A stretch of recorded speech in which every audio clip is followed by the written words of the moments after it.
What's up guys? This is not something I normally do on this channel, but I wanted to take a minute to talk about Snap the Sentinel. And first off, I don't play many video games, and I definitely don't consider myself to be qualified to do game reviews.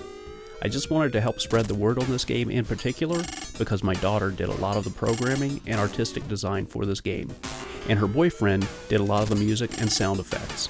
So this is just a shameless plug.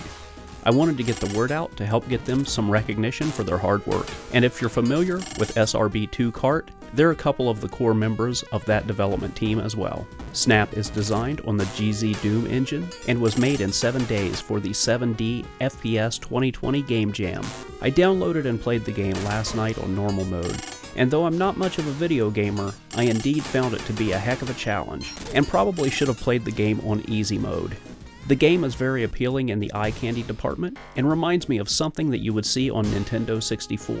If you like a challenge and fast-paced first-person shooters, this could be right up your alley. It has a few interesting game mechanics, like reloading your base weapon, so I learned pretty early on to unload quickly onto my enemies and take cover.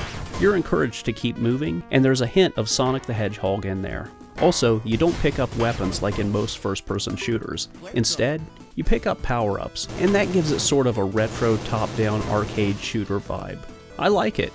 You can drop in and play, and you really don't have to commit much to playing. It's just a great little time killer. On a technical level, I like that I didn't have to install some third-party game management client that spies on me and serves me ads.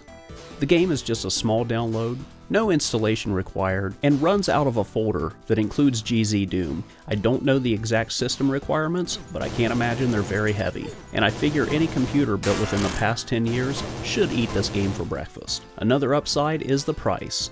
You can name your own price when you download the game, even free if you want. Money is tight for some people right now, so if you download and play it for free, could you at least give them a shout out on social media or something? Anyway, I just wanted to get the word out there and help out some awesome indie game developers. Download links are in the description. See you guys, thanks for watching.